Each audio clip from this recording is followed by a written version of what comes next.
Hello good morning all, आप सब लोगों का स्वागत है सिविल स्टैफ हिमाचल पे। तो आज हम लोग आज के दिन यानी कि 27 मार्च को अलग अलग न्यूज़पेपर्स में कौन कौन सी इंपॉर्टेंट हाइलाइट्स देखने को मिली उनके बारे में डिस्कस करेंगे। ये जो स्पेसिफिक वीडियो है इसमें सिर्फ आप लोगों से अलग अलग न्यूज़पेपर्स की जो इंपॉर्टेंट हाइलाइट्स हैं उनके बारे में ही डिस्कशन की जाती है और किस तरह से वो हमारे एग्जाम के लिए इंपॉर्टेंट या रेलिवेंट है उनके ऊपर प्रकाश डाला जाता है। और अगर आप लोग डिटेल में इन न्यूज़ को जानना चाहते हैं तो शाम को 6:15 बजे हमारी प्रीलिम्स पर्सपेक्टिव से करंट अफेयर की क्लास रहती है और सैटरडे को जो वो मेंस पर्सपेक्टिव से क्लास रहती है तो आप उसको पढ़ सकते हो। इस सेशन का जो मेन औचित्य है वो यही है ताकि आप लोगों को मल्टीपल न्यूज़पेपर्स ना पढ़ने पड़े और न्यूज़पेपर्स के अंदर जो इंपॉर्टेंट न्यूज़ हैं वो एक ही जगह के ऊपर हमारे द्वारा जो वो आप लोगों के साथ शेयर कर दी जाए। तो अगर आप लोग इस स्पेसिफिक फाइल को डाउनलोड करना चाहते हैं तो डिस्क्रिप्शन, इस वीडियो और पुराने वीडियोज़ का जो डिस्क्रिप्शन है वहाँ पर एक लिंक मौजूद है जहाँ से आप लोग PDF फाइल को डाउनलोड कर सकते हो। तो चलिए सबसे पहले हम लोग हमारा जो पहला न्यूज़ है उसकी बात करते हैं। ये द हिंदू के अंदर जो है वो हम लोगों को न्यूज़ देखने को मिला। ये न्यूज़ है basically India join Sri Lanka in race for seabed mining. अब देखिए सी बेड माइनिंग की अगर हम लोग बात करेंगे जहाँ पे हम लोग समुद्र तल से अलग अलग जो रिसोर्सेज उनको एक्सट्रैक्ट करते हैं, क्लियर, तो हर एक देश की अपनी एक सीमा रहती है। जैसे 200 नॉटिकल माइल तक कोई भी कंट्री जो है वो रिसोर्सेज को सी बेड से एक्सट्रैक्ट कर सकती है, लेकिन इसके अलावा जो बाकी सी एरिया है जिसको हम लोग ओपन सी कहते हैं, जिसके ऊपर किसी का भी कंट्रोल नहीं है, अगर वहाँ से किसी ने एक्सप्लोरेशन करनी है तो उसके लिए उसको परमिशन लेनी पड़ती है और वो परमिशन लेनी पड़ती है इंटरनेशनल सी बेड अथॉरिटी की। तो इंडिया ने बेसिकली जो है वो उसी की रिक्वेस्ट स्पेसिफिक टाइम पे डाली हुई है। श्रीलंका ऑलरेडी लॉ पास कर चुका है जिसके अंतर्गत वो उस स्पेसिफिक एरिया से एक्सट्रैक्शंस करेगा और उसके साथ साथ चाइना का खतरा भी हमें देखने को मिल रहा है कि शायद चाइना भी वहाँ पे अपने जो वेसल्स हैं उनको इंस्टॉल कर सकता है।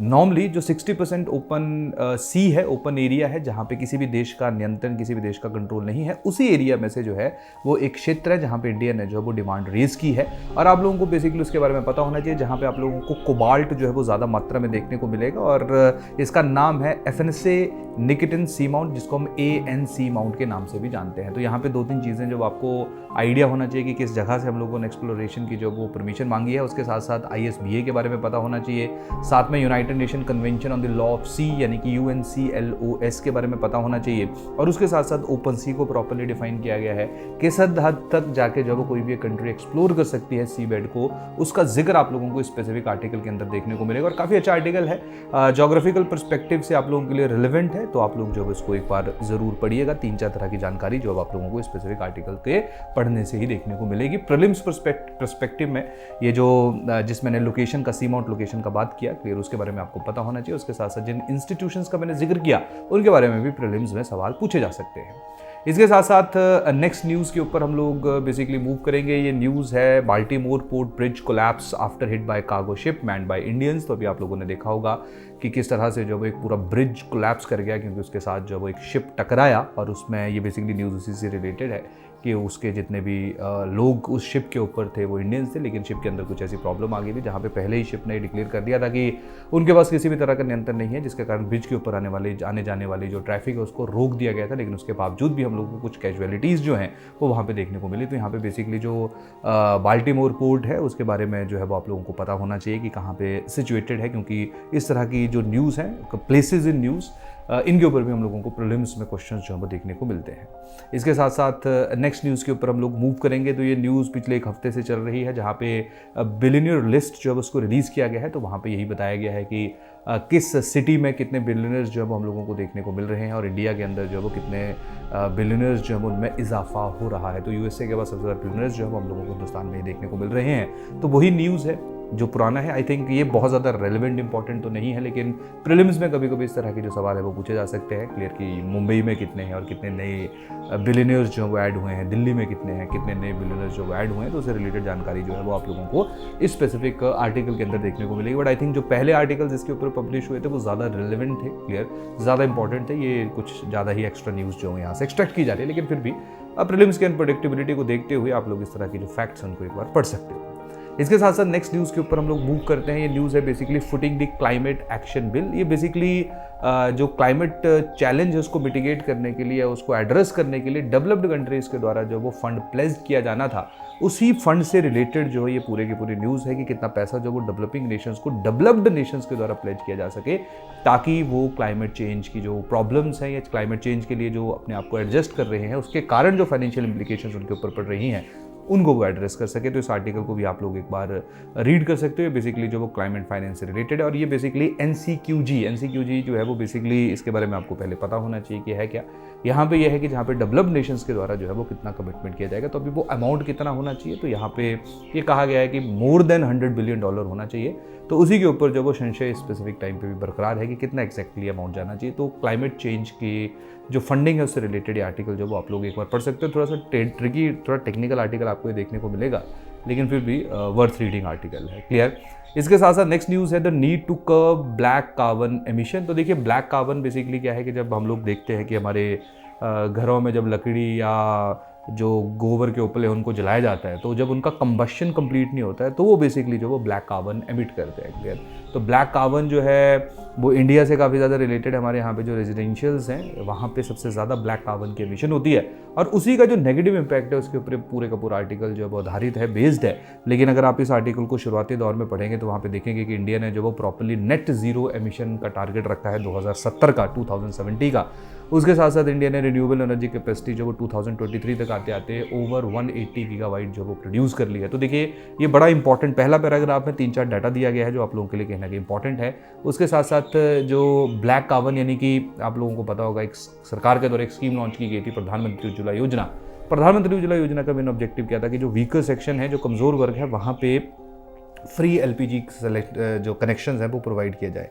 तो उसका डाटा भी यहाँ पे दिया गया है कि बहुत सारे ऐसे जो है वो हाउस होल्ड है, जैसे 25% ऑफ द ऑल प्रधानमंत्री उज्ज्वल योजना beneficiaries 2.69 crore people availed either 0 LPG refill और ओनली 1 एलपीजी रिफिल। सिर्फ या तो उन्होंने सिलेंडर भरवाया नहीं है तो सिर्फ एक ही बार जो है वो उसको भरवाया है। क्लियर। तो ये कहीं ना कहीं ये शो कर रहा है कि हमारे यहाँ पे अभी भी जो ट्रेडिशनल फ्यूल के रूप में जिसको हम रिसोर्सेज को यूज़ करते थे वो आज भी उनको यूज़ किया जा रहा है, चाहे वो लकड़ियाँ हैं चाहे वो गोबर से बनी हुई चीज़ें हैं। क्लियर। तो कहीं ना कहीं जो अब आप लोग प्रॉपरली प्रधानमंत्री उज्ज्वला योजना की जो प्रॉपर असेसमेंट है वो भी स्पेसिफिक आर्टिकल से जो वो देख सकते हो। और उसमें साथ में देखिए नीचे एक पूरा जो है वो एक इसी न्यूज़ के अंदर जो है वो एक आर्टिकल, एक फ़ोटो भी हमने पब्लिश किया है, हमने तो नहीं किया, मतलब एक फ़ोटो आपको देखने को मिलेगा जहाँ पे जो ब्लैक कार्बन है उसके जो नेगेटिव इम्पैक्ट है उनको आप लोग देख सकते हो कि किस तरह से जो है वो सनलाइट को ये ज़्यादा एब्जॉर्व कर देगा, जिसके कारण जो रिफ्लेक्शन हमें देखने को नहीं मिलेगी। जो क्लाउड है, रेन पैटर्न्स हैं, उनमें हम लोगों को जो वो कहीं ना कहीं चेंजेस देखने को मिलेंगे। तो ये जो है वो काफ़ी इंपॉर्टेंट आर्टिकल है। तो मैं सजेस्ट करूँगा आप लोगों को कि आप इसको ज़रूर पढ़िए। प्रीलिम्स में बेसिकली ब्लैक कार्बन के ऊपर पूछा जा सकता है और इन जनरल जैसे मैंने आपको बताया कि इसी आर्टिकल में बाकी जो इंडिया के टारगेट है उनका भी जिक्र किया गया है, तो आप इसको भी रीड कर लीजिएगा। नेक्स्ट न्यूज़ जो वो सिकल सेल डिजीज़ से रिलेटेड है। सिकल सेल डिजीज़ जो है उसमें बेसिकली जो हमारा पूरा हेमोग्लोबिन डिसऑर्डर है, जहाँ पे जो हमारे रेड ब्लड सेल्स हैं वो या तो क्रेसेंट शेप में हो जाते हैं या तो वो सिकल शेप में हो जाते हैं। क्लियर। तो ये बच्चों के अंदर जो हम लोगों को ज़्यादा देखने को मिलती है। तो उसी का ही एक सोल्यूशन जो है जहाँ पे जीन एडिटिंग की बात की जाती है उसका जिक्र यहाँ पे किया गया है। तो बेसिकली ये पूरे का पूरा उड़ीसा की एक कहानी है, वहाँ से इसको रिलेट किया गया है। तो आप लोग भी इसको जो हमारा जीन एडिटिंग टेक्निक है क्रिस्पर और उसके साथ साथ जो सिकल सेल डिजीज़ है ये है क्या, इसका क्या इम्पैक्ट हम लोगों को देखने को मिलता है और कैसे इसको जो है वो एड्रेस किया जा सकता है, कैसे इसको जो है वो जीन एडिटिंग टेक्निक से हम लोग इसको जो है वो ठीक कर सकते हैं, इसका जो पूरे का पूरा जिक्र है वो स्पेसिफिक आर्टिकल के अंदर जो वो किया गया है। और साथ में इंडिया के अंदर किस तरह के लॉज हैं वो भी आप लोगों को देखने को मिलेंगे। तो आप इस आर्टिकल को भी एक बार पढ़ सकते हो। हालांकि साइंस एंड टेक्नोलॉजी में डिजीज़ के ऊपर कभी कभी हमें सवाल पूछा जा सकता है। हिमाचल में चांसेस कम रहते हैं, लेकिन अगेन ये जो जीन एडिटिंग टेक्नोलॉजी है ये स्पेसिफिक टाइम पे काफ़ी रिलेवेंट है, काफ़ी न्यूज़ में रहती है। तो आप लोग जो है इसको एटलीस्ट ज़रूर पढ़िएगा, हो सकता है प्रीलिम्स के अंदर जो आप लोगों को देखने को मिले। नेक्स्ट न्यूज़ जो है वो द हिंदू के अंदर एक आर्टिकल पब्लिश हुआ है, employment scenario in India grim says ILO report. तो इंटरनेशनल लेबर ऑर्गेनाइजेशन के द्वारा जो वो एक रिपोर्ट रिलीज़ की गई है जहाँ पे प्रॉपरली जो है वो आप लोगों को, ये बेसिकली 2 आर्टिकल्स हैं, ये हिंदू के अंदर भी एक आर्टिकल पब्लिश हुआ और इंडियन एक्सप्रेस के अंदर भी आर्टिकल पब्लिश हुआ है। तो इन दोनों आर्टिकल्स को जो आप लोग देख सकते हो कि किस तरह से, वैसे ये कहा गया है कि 2010 से 2019 के मुकाबले अभी जो एम्प्लॉयमेंट है उसमें हम लोगों को थोड़ा सा इजाफा देखने को मिल रहा है, लेकिन उसके साथ साथ जो है वो किस तरह से वुमेन पार्टिसिपेशन इंक्रीज़ हुई है, लेकिन वुमेन जो है वो नो पे वर्क जो है उसमें ज़्यादा से ज़्यादा इन्वॉल्व है। तो रियलिटी में जब हम लोग एम्प्लॉयमेंट के सिनेरियो को देखेंगे तो वो बहुत ज़्यादा पॉजिटिव नहीं है। No doubt in term of numbers उसमें हमें लोगों को जो वो इजाफा देखने को मिल रहा है। तो जो real situation of labour participation in India है उसको ये ILO की जो रिपोर्ट है इसके ज़रिए अगर आप लोग पढ़ोगे तो आप लोगों के लिए जो वो काफ़ी ज़्यादा रेलिवेंट रहेगा। अगली न्यूज़ के ऊपर हम लोग चलते हैं। दिव्य हिमाचल के अंदर ये न्यूज़ पब्लिश हुई है, हिमाचल प्रदेश से काफ़ी रिलेटेड है। 12 साल से भाषणों तक सिमटी भूभू जोत टनल। अब ये पॉलिटिकल स्टेटमेंट है, इसका हमारा कोई लेना देना नहीं है, लेकिन हमारे लिए जो इंपॉर्टेंट यहाँ पे है ये बेसिकली भूभू जोत टनल जो है ये हमारे लिए सबसे ज़्यादा रेलेवेंट है, जो कुल्लू और मंडी दोनों जिलों को जोड़ती है। और बहुत बार देखा जाता है कि इस तरह के जो पासेस हैं या इस तरह के जो कनेक्टिंग एरियाज़ हैं उनके ऊपर हम लोगों को काफ़ी सवाल देखने को मिलते हैं। तो 12 साल से जो है 2012 से इसका जो है वो चर्चा हुआ है, लेकिन अभी तक जो है ये कंप्लीट नहीं हुई है। तो कुल्लू और मंडी को ये जोड़ेगी। तो बस इतना सा आप लोग याद रखिए, बाकी पूरा पॉलिटिकली पूरा पॉलिट की कौन कौन जीता, किसने क्या क्या कमिटमेंट्स की, दैट इज़ डिफरेंट थिंग। हम लोगों के लिए वो उतना ज़्यादा रेलेवेंट नहीं जितना रेलेवेंट जो वो स्पेसिफिक प्लेस है। तो आप लोग जो है उसको थोड़ा सा पढ़ लीजिएगा। इसके साथ साथ नेक्स्ट न्यूज़ इंडियन एक्सप्रेस में है, India can play peace maker in Ukraine. कल भी हम लोगों ने इस तरह की न्यूज़ देखी थी, जहाँ पे जो इंडिया है वो किस तरह से ज़्यादा क्रेडिबल पावर है एज़ कम्पेयर टू चाइना, क्योंकि इसके अलावा चाइना और यूक्रेन ऑलरेडी कोशिश कर चुके हैं, लेकिन अब इंडिया के द्वारा जो भी स्पेसिफिक टाइम पे कदम उठाए गए हैं, तो इंडिया कैसे जो है वो एक पीस मेकर के रूप में प्ले कर सकता है, क्योंकि जो वॉर चल रहा है उसमें उसमें रशिया और यूक्रेन दोनों का बहुत ज़्यादा नुकसान हो रहा है। तो इंडिया जो भी एक मीडिएटर के रूप में आ सकता है, जहाँ पे किस तरह से हमारे प्रधानमंत्री रोल प्ले कर सकते हैं, उनका सबका जिक्र जो है वो स्पेसिफिक आर्टिकल के अंदर किया गया है। नेक्स्ट न्यूज़ के ऊपर हम लोग चलते हैं, comprehensive law needed to regulate drones. तो देखिए ये बेसिकली जो न्यूज़ है ये हिमाचल प्रदेश से ही शुरू हुई है, जहाँ पे कांगड़ा डिस्ट्रिक्ट के किसी एक इंडिविजुअल को जो है वो UAV यानी जिसको हम ड्रोन भी कहते हैं, उनको फ्लाई करते हुए जो है वो उसको अरेस्ट कर लिया गया, क्लियर। और अरेस्ट तो नहीं किया गया, बुक किया गया एक उसके लिए, जिसमें जो है वो बेसिकली वो सप्लाईज जो मेडिसिन जो है उनको सप्लाई कर रहा था। तो इसी के साथ साथ 3-4 अलग अलग एंगल जो है वो डायमेंशन जो है वो यहाँ पे लिंक किए गए कि किस तरह से गुड़गांव के अंदर जो है वो एक खाना ड्रोन के ज़रिए मुहैया करवाया जा रहा था और वो एंटीना के साथ टकरा गया, जिससे जो प्राइवेट प्रॉपर्टी है उसको नुकसान पहुँचा। कैसे जो UAV है उसको टेररिस्ट भी यूज़ कर रहे हैं, जहाँ पे वो ड्रग्स हैं या हथियार हैं उनको एक क्रॉस बॉर्डर सेंड कर रहे हैं, क्लियर।